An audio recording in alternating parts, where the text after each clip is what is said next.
Hey, y'all. We back Hey. again. Thank y'all for tuning in to Down for the Crown. Y'all, this is consistency. This is what, the 8th week? About the 8th week. This is the 8th one, guys. Are you guys excited? Well, y'all got me and Bree today, how it started, because we a vibe. We're going to get on some real educational things to you guys that we feel, it's people that's in the world going through things that we go through in our everyday life. And we're going to open up to you guys like we've never opened up to y'all today about some personal things. Yes. And what better for it to be just me and Bree for this conversation. But Bree, how you been? I've been good. I've been blessed. I've been feeling good. I've been feeling accomplished. I've been feeling my aura. I've been feeling me gathering me. I've been feeling Say that again. You've been doing what?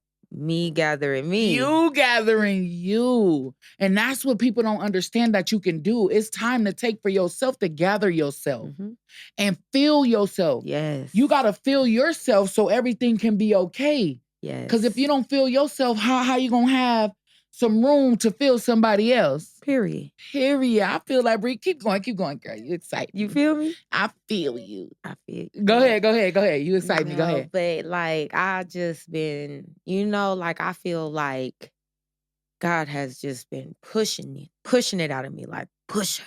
Get her done. Get her done. You glowing though.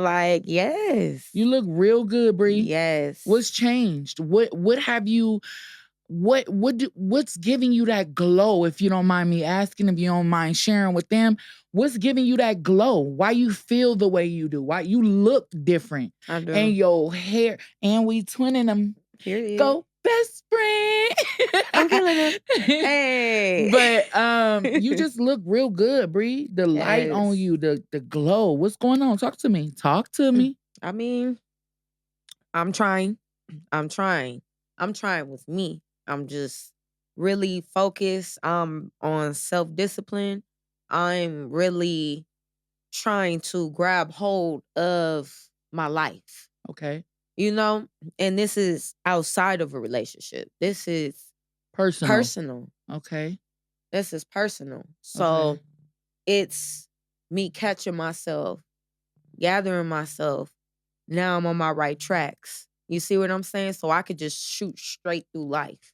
Okay, I understand. So it comes a time where you gotta cut, you know what I'm saying? The procrastination, or you gotta cut not going all the way full throttle. I mean, needle shaking all the way over. Right. You know what I'm saying? Like it takes that push. And right now I'm at that push and it's also showing. Okay. So it feels good. It feels like I'm accomplishing. I have not got back to the gym yet, but I am getting my thickness up because I'm ready for this summer. So how do you feel on health wise that you're doing? What are you doing different to keep yourself healthy? I have stopped eating red meat. I have stopped 100%, 100,000%. No hamburgers, no, nothing with red meat, period. I've really been on pescatarian status, but I want to see what's up with this full vegan life. So it's a little different. I judged it. I'm not gonna lie. I judged it until I looked into it, until I started experiencing it. So it's like, okay, it's not as bad as what you think. So this is gonna be a total, complete, life-changing experience. I've been smoking. Well, you have. When I say I have been smoking, I'm coming to a point where I'm not going to be smoking. So you don't want to do. Only and reason we talking 420 friendly only. We ain't talking about no other. You know how y'all like to come at me with this. But I just need to gather me. I want to run all of this toxin out. I want to gather up in the gym. You seen that I went, got a membership. It's just time to start formatting my life obstacles on the direction that I need to go personally, because it's So when you say you've been smoking, why have you been smoking so much?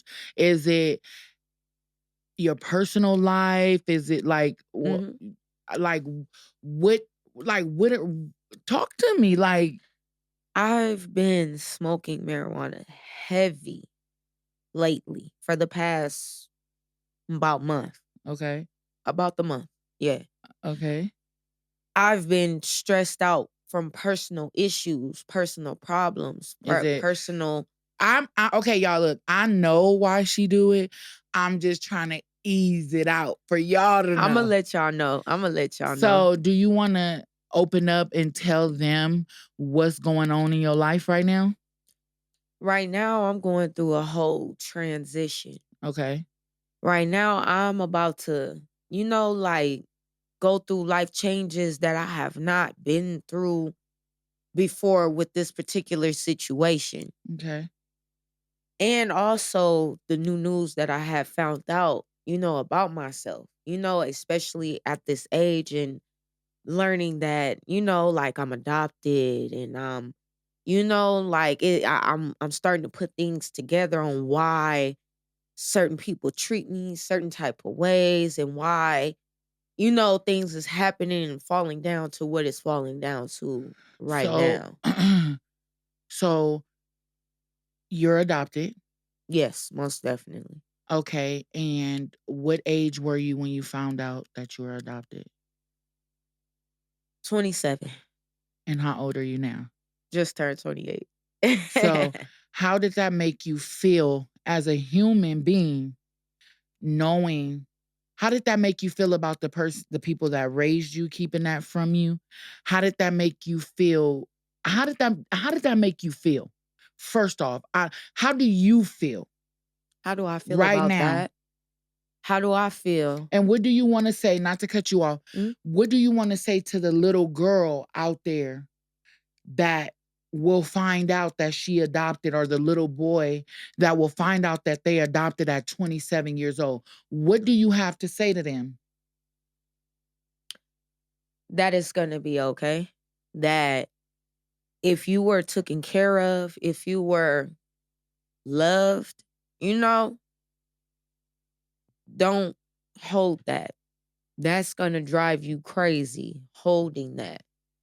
That's going to make you go crazy.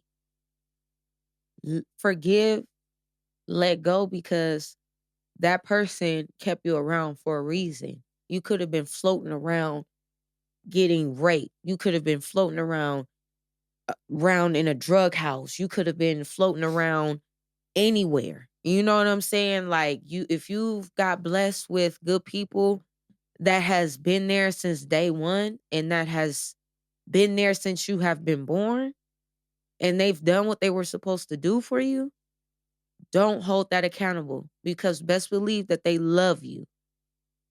But all in all, I feel left out. I feel alone. I feel like I'm in a whole world alone by myself. I'm really not close to none of my family. Like, honestly, I'm not. Okay. But I see why in certain aspects too. And on top of that, when you have an older parent, this is why I said that I'm going through things that I'm going through. When you have an older parent, they start going through things and true colors start forming and formatting out through your family. So the real, what they've been feeling, starts to come out eventually. So I've been attacked with it. I have been attacked with What it. do you mean you've been attacked with it? I have been attacked with it, like, oh, that's why you're adopted, or oh, find out who your real parents is, and oh, like you're not really a part of family, so stay back or stay in your lane and stuff like that. Like, it's just certain things that people have dished at me to try to break me, but all it did was make me. But you're not understanding that you guys created a beast. under this skin, under in this spirit that I'm carrying. Y'all created a beast. And I want to tell you this. You may feel like you in this world alone. You may feel like you walking by yourself. But let me tell you something. And I know I can never take the place of whoever you feel like you lost along the way of learning that you're adopted. Mm-hmm. But let me tell you this. Me, Royal, and the kids, you created a whole family that's never going to leave your side. Mm-hmm. Ever. Mm-hmm. No matter what you going through, no matter when you sad, mad, depressed, we here. Yeah. We here. Yeah. And I can't speak for Royal, but I can speak for Royal. You see what I'm saying? Mm-hmm. We not gonna ever let you feel like you in this world by yourself. Most definitely. We walked with you in a journey in this journey with you. Yes. And every tear you've cried, every mountain you climbed, we was all there pulling you up and you pulling us up. So by you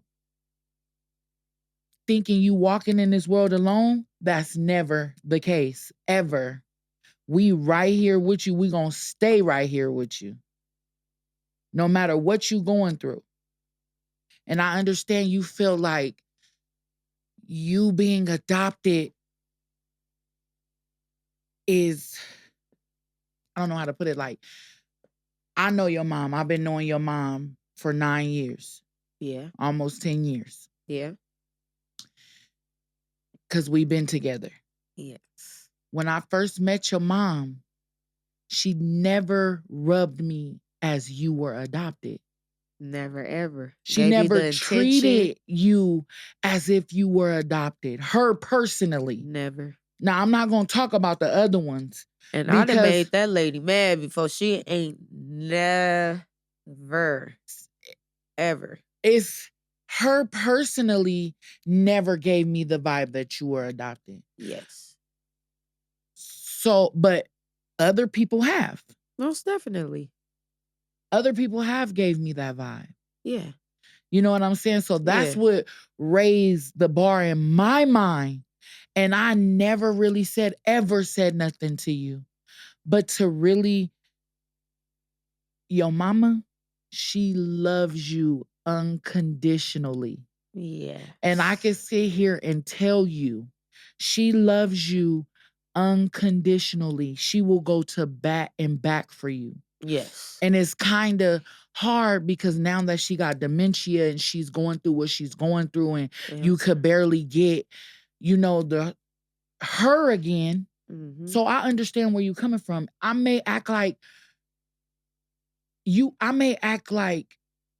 it don't affect me because I'm trying to be strong for you. Yeah. If that makes sense. Yeah, most definitely. I'm trying to be strong for you because I don't know what situation that you are in right now. But I'm thinking the best way to handle it is to be there for you. And I think that my mom felt the same way because before this all the way kicked in, before all the way came in, she personally came out and told me, she's like, there. She's like, hey, you're adopted, your real mother, she's dead, blase, blase, blase, blase, blase, blase, blase, on down the line, So it kind of triggered me in a way, but not in a bad way, because I always kind of thought a little bit in the back of my head because of the things. What gave you the thought? Because hearing it thrown in my face or angry relatives upset, trying to break Hurt me. You, yeah. But all it did was brought me here. This is what pushed me. You know what I'm saying? That when I say the hurt that people put on you and the type of not caring and no support, no love at all. Not even a phone call to see if you're alive, okay, how you doing? Can I be honest? Yeah. Do you mind? Go ahead. Like Mm. me being honest? What? What drew me personally to you, Bree, Yeah. is the lack of attention you had. Like, you could see when we first got together that spiritually you were neglected. Like, Yeah. and I just wanted, like, like, I got you. Yeah. So that's why when you and Royal be like, you're my wife. I don't want you. You're not. It's like, I feel like I love y'all so much to the fact of I could never see y'all hurt. Yeah. Same No here. matter who is doing it, we got to fight. Like, me and your mama done even like, I understand, like, I've never disrespected your mama like your other exes have. But I was raised better than that. Yeah. And those people they was not raised. They was watched, not raised, okay? Yes. I was raised right. I was raised better than that. Mhm. But as far as your mama had a guard up with me because of all the people that was in your life dogging you from the past. from your past. And I understand that. I understand now, right now, she had a guard up with me to the fact of she called me trash, y'all. This lady done called me a dog. She called me she called me all type of things under the sun. But she loves me unconditionally now because yes, she do. Of how I showed her I'm not here to hurt your daughter. I'm here to build your daughter. So I had to really step back and not like people in the world react off of emotion instead of taking a step back and realizing like, okay, let me analyze this situation because I see myself with this person for a long time. And her mother is Bree holds her mom on the highest pedestal as she should. She love this woman. So why would I go and get into it with this woman and I plan on being with this woman for the rest of my life? That don't make no sense to me. So I had to really analyze the situation, even when I felt disrespected, even when I felt I couldn't, be myself around the situation. I had to pull myself back so I can be there for you. Mm-hmm. And knowing and being around your mother, this is what I want to tell you, and I'm going to keep it on the record. Mm-hmm. She loves you unconditionally. There's no blood in the world that can tell that woman different. I know. When you went away for that long period of time, me and her was joined at the hip like this, okay? I remember. Every single day of the week of everything we were together. Yes. I remember that. She I was tough. Loves you. Yeah. And don't ever in your mind think that she does not. And that's why I said that to those people out there that still don't know, that do find out. Don't take that love away. Don't do that. I would never be mad at my mama because you know why? She did her job. She did. She did her job. She did her duty. And I got out in the world, left, and showed her job. Right. You see that? I know she's proud of me because she gave us the hard. Let me tell you something. She gave us the hardest time. The hardest time. Even before you came, she gave me a hard time. It was just because of my sexuality. I got raised in the church home. Right. Once Christ is instilled in you, it's stuck in you. Yeah. So regardless, I know the Lord. They say them church girls is the biggest freaks, though. Okay, I'm trying to tell you something. But the thing of it is she gave me a hard time. You know, a lot of things I had to fend for myself. All she did was just give room and board and figure it out. You know, like it was tough love. Mm-hmm. She's a very dominant person. She's a Leo. She's like, she want what she want when she want it. And if it ain't done, you know, like she's gonna make it done. Mm-hmm. So by me leaving and elevating, she thought she was disciplining me. You see what I'm saying? She thought she was disciplining me by making me have to forcefully do for my own, you know, instead of taking the time out like, okay, look, I accept this. I accept you. I had to show her in a way where I had to leave away from her. Right. Show her and let her know that you have to take me serious. Please. She got to do what? Take me serious, please. In the most respectfulest way. I have a foundation. I have kids. I have a job. Back then, I was working. All kind of stuff. Like, I had a real life. This was not for fun. This was not for play. The bribes to come back home. Like, when it get hard, you can come back home. Or when it gets swoop, I will sleep in a car before I go back home. You know, I think the reason why she gave me a hard time in the beginning was because she seen me in her. A lot of you in her. And she said that to me before. I think she seen me and her go get a boss. Don't stop. Don't take no for an answer. If that door locked, we gonna go get another key. We gonna do this. We're not stopping. We're gonna keep going. And when she seen by that second year you didn't come back home, I know she was like, okay. Because that's when she used to be like, how that girl doing? You was the girl. That she used to call. Hey, she used to call you the girl. She like, hey, where that girl at? That girl. That girl. I was that girl, y'all, for like 4 years. That girl. So I went from that girl to my birth name to her daughter. So I know for sure that she loves you. Yeah. She was just expecting me to be what them other girls showed her.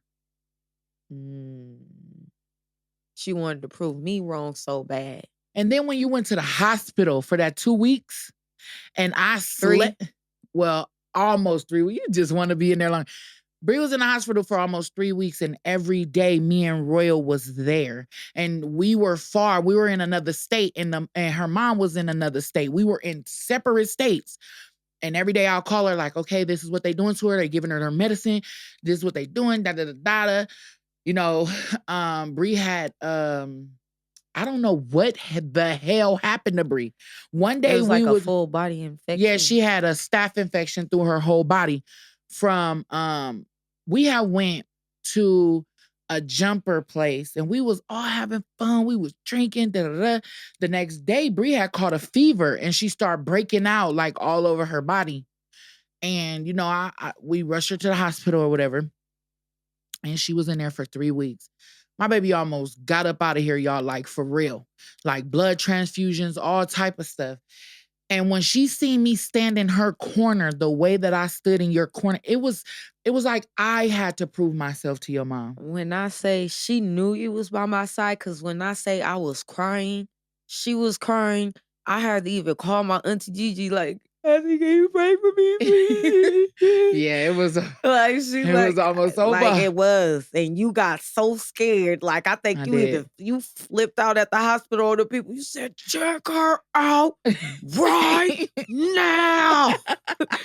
They was trying to take my baby up you out of here. Bring them discharge papers for y'all don't get none. Oh, man. No, because you know when you go through things, you start seeing pictures of movies like, oh, hell no, I seen this in that movie. Yeah. And that nurse that came in there with that nurse hat on, hey, look, they don't even wear nurse hats no more. And she came in there, Miss Maria. I remember her name. I remember her too. Miss Maria, she came in there with them. Then they moved me to the isolation. Hey, they isolated Bree. Hold on, look, this is why I got scared, Bree, because they isolated you. They put me in the isolation.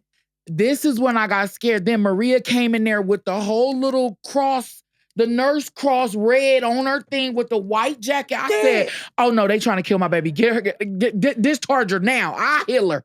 Let me heal her. When I promise you, she went through all them cabinets, took out all the stuff from my surgery, from everything, took the liquids, took everything. She took a throw-up bucket or a wash-up bucket. It was a wash-up bucket, and they put everything in there for me. And I put everything up in there. And I healed my baby back to life. Let me tell you, because they was trying to kill my baby. They was talking about some blood transfusion. She needed I don't know what she needed, but it wasn't happening on my watch. Mama D told me this is what she said. They didn't even know how I was still alive getting there. Listen, this is what your mama had told me the last time I talked to her.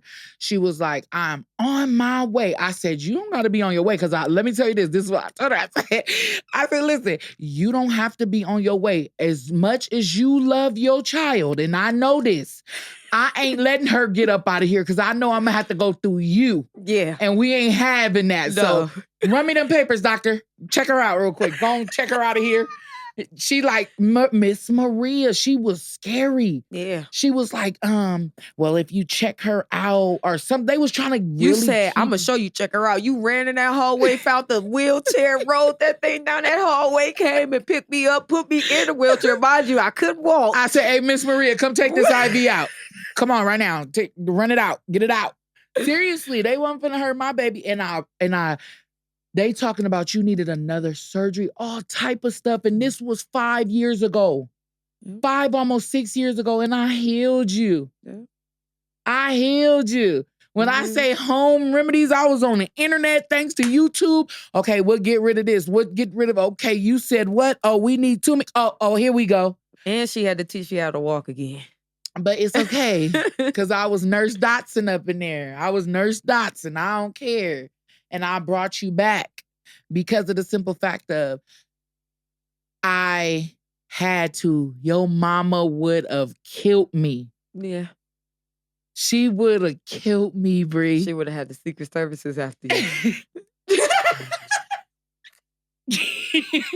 Playing. I ain't crazy, but your mama love you, man. And I feel like the love that your mama give you, that's to subside all the fakeness you get in your family. And that's the only reason why my head is nested through that door, is because of her well-being and her living.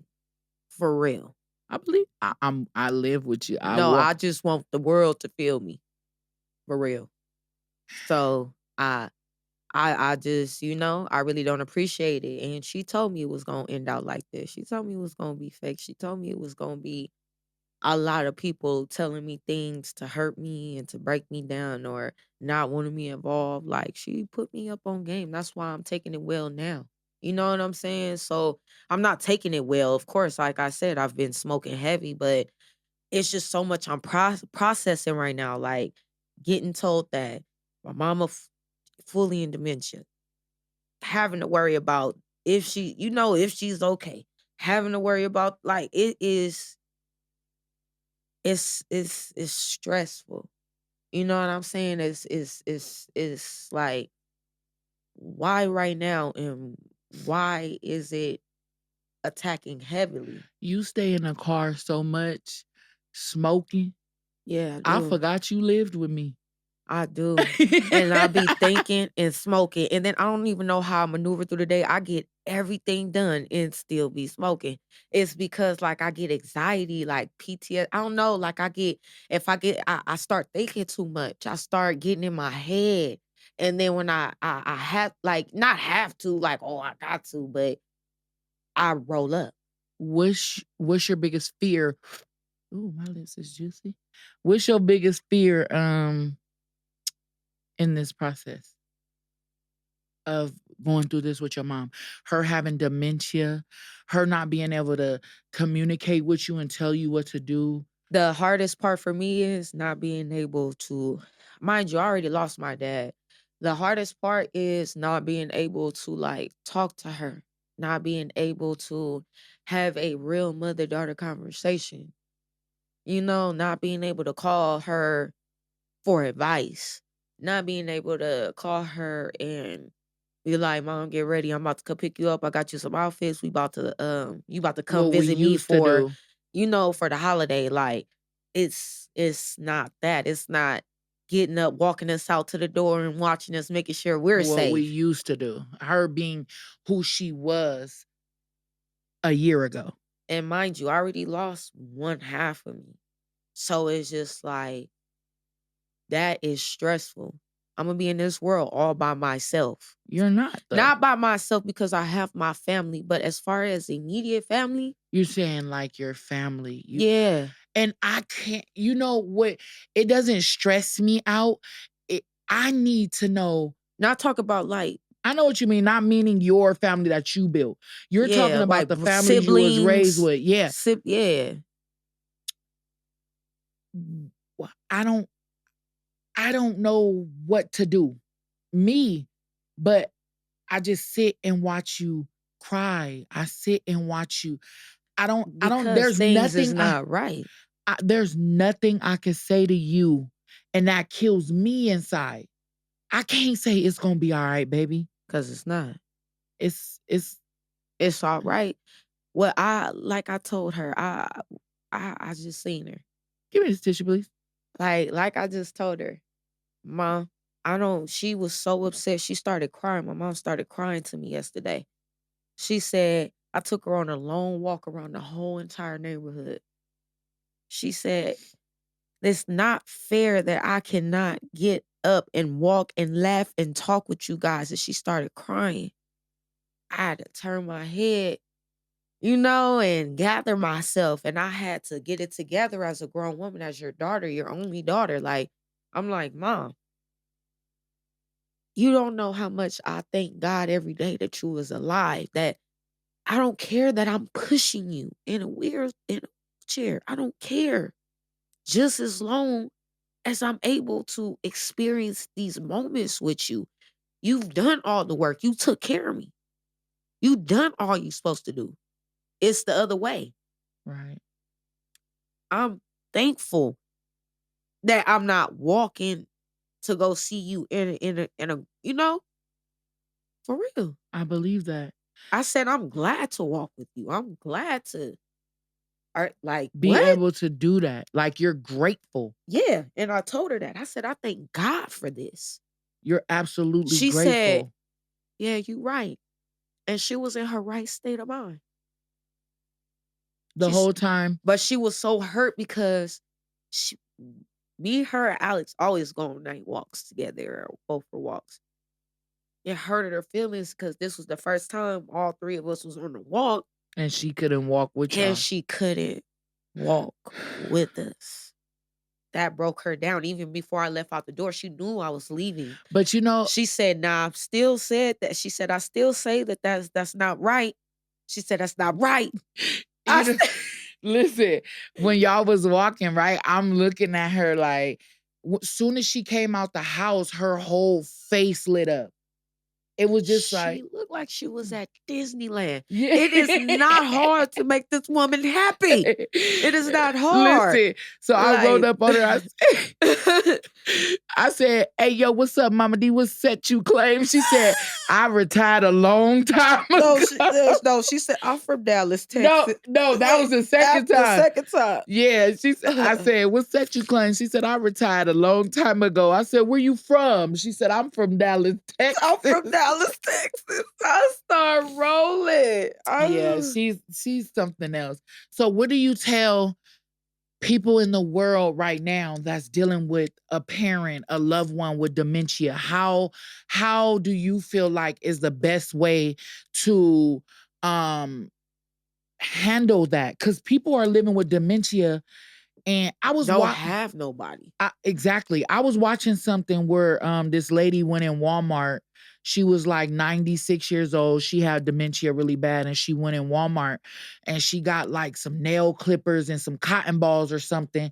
And she walked out of Walmart, and the police grabbed her up and threw her on the ground and all of that. Messed her up bad and didn't know she had. Yeah, exactly. So what do you tell people with dementia how to, deal with what you're going through?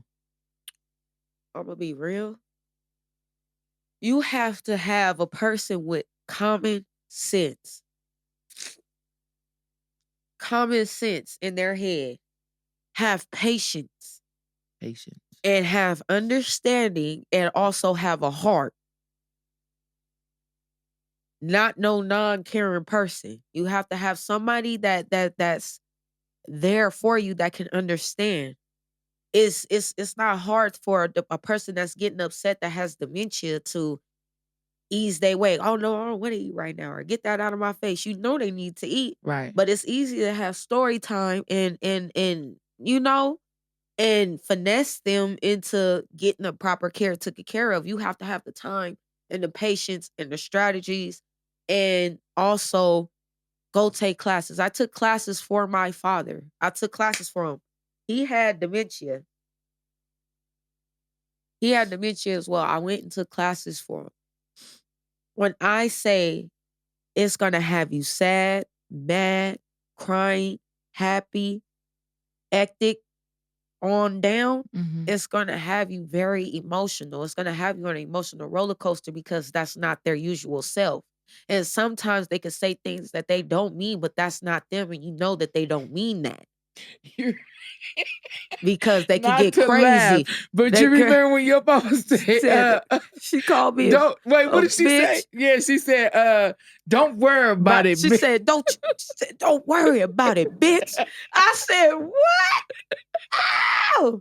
Not to laugh, but that brought me back when you said that. And we all fell out laughing. We was running around the house laughing. Get this trip out my house. She said, don't you worry about it. So, okay, so you saying like just have patience and, you know, stuff like that. Yeah, and love, and real love. Don't have nobody around that's not going to care about you, your well-being, and making sure that you're okay. Especially if you're older. I'm going to say this. For real. If you are older and you feel like you are not, that's just anybody. Now, people don't take it for granted. Don't take life for granted. Right now, I don't care how old you are. If you're old enough to make decisions for yourself and you are living on your own, go make a will. Go make something so your life can be in order if anything happened, because families will be feuding and getting into it when they don't have to be. When your word, how you want yourself to live and live life will be set in stone. Let people know what you want to do. Make sure it's written out. Put it on paper. Make a video. Let that video come out when you cannot make decisions for yourself, because it will cause confliction and confusion. Don't go out like that. Seriously. And that's what I want to say. And set your kids up as well. Set your kids up, because anybody can go from infants on up. Anybody can go. Everybody needs to be taken care of. You know? Because that causes so much problems, so much family conviction and feuding. And that also brings out to show who really cares, who really doesn't, who is money hungry, who cares about that person, who, you know what I'm saying? Like, it's a lot behind stuff like that. You never, ever, ever want to go unorganized ever, because that is a very, very, very, very stressful situation.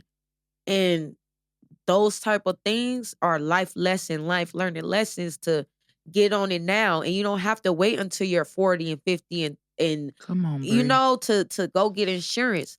I'm 28 years old. I got me life insurance. I got life insurance. Okay. I mean, if your priority is a blunt and you ain't got life insurance. Got life insurance. Your husband and your wife. My husband and my wife got life insurance. We ain't got no time for that bull. So I'm just saying, like, you gotta set your life up. Yes. You have to prioritize your life, because people really got their priorities up. Yes. In real life. Yes. People worrying about a man and ain't even worried about theyself to go get life insurance on theyself. Like, stop playing these games and organize your life. Because if you know you got evil Knievel kids, okay? I'm gonna be political. If you know you got evil Knievel ass kids, get your stuff in order. Get your facts straight. Together. Get it together. Get it together. Seriously, though. This is a nice podcast. I liked this. I liked it that you I really. will get more into it on another time. Like I'm gonna get more in depth. But if you guys got more questions for me on this, I can answer. So You know? what questions do you? If they have questions, where can they ask the questions at? You can. I check all the YouTube questions, me and her. So we But Bree most do it more than me definitely. because I really be on TikTok and stuff like that and Facebook. But Bree be on I pay YouTube. attention to you guys. Bree be on YouTube like You all the know? time. I be going down the comments like, dang, Bree, you don't play games. I don't, and I'm real, and that's why a lot of people don't like that. They be like, "Oh, here come this crazy. She crazy like the people she come from." You better know it. I'm not coming to play and sugarcoat nothing. But at the end of the day, y'all, let me tell y'all something. Bree, you're a good-hearted person. Man. And it's things that I be watching that you do. And I be like, you got a heart of gold. Man, I try. And you don't even understand.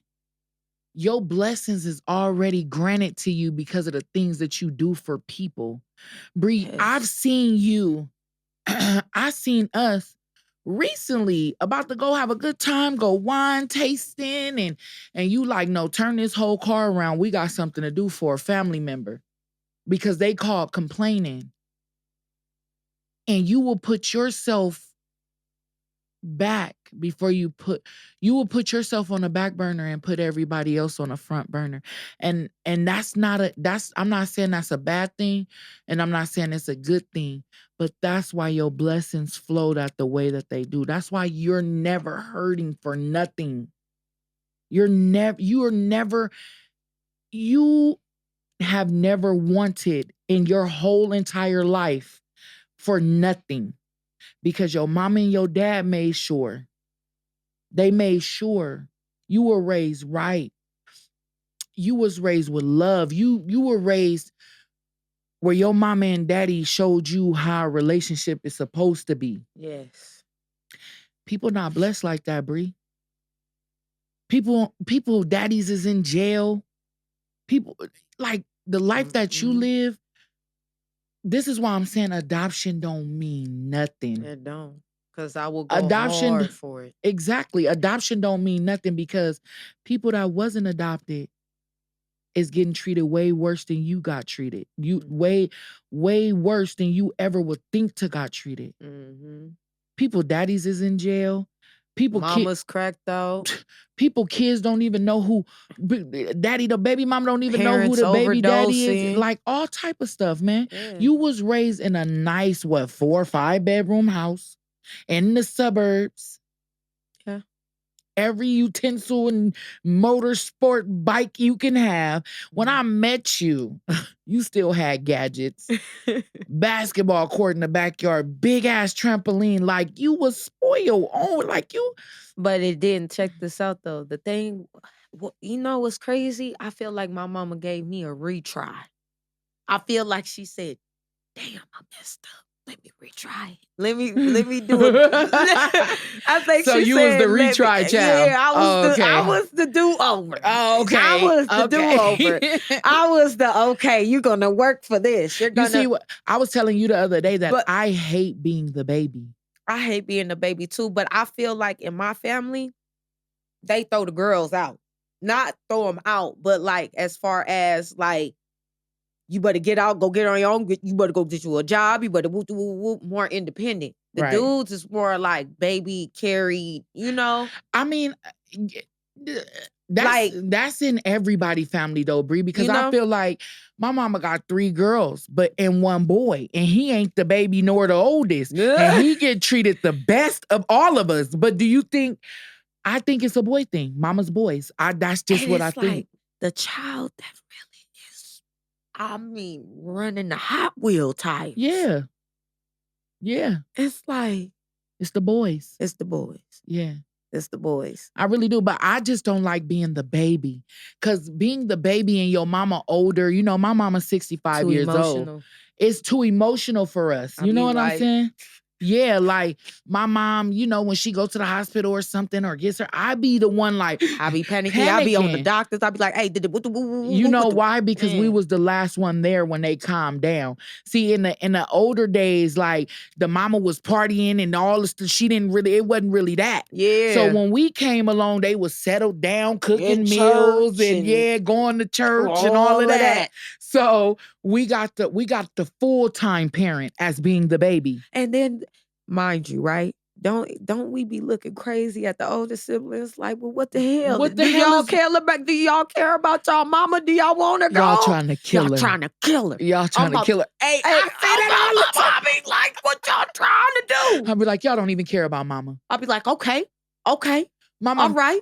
My mama, my mama, I promise you, you done been right there, Bree. I call my siblings like, my mama in the hospital. They be like, oh, okay. You talk to my mama? Nope, I ain't talked to her in like 3-4 days. Like, what? What's going on? Like, do you guys care? Be like, right. Anybody home? Hello? Like, do y'all care about your mother? But y'all, this was a great show. And we love y'all. But we are coming back with part 2. And we got 2 more guests. Yes.